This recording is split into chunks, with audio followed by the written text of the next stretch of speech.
Guys, magluluto ako ng alamang. Yan. Karne ng baboy with lots of garlic. Yan guys, looking yummy. Ang bagong alamang ko. Diba? Daming garlic. At syempre, taba ng baboy with konting laman. Sarap ito. Sasawsaw natin yung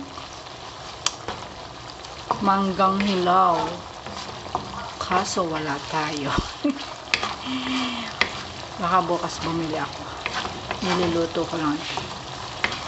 Yummy! Ang bagoong ko. Bagoong alamang.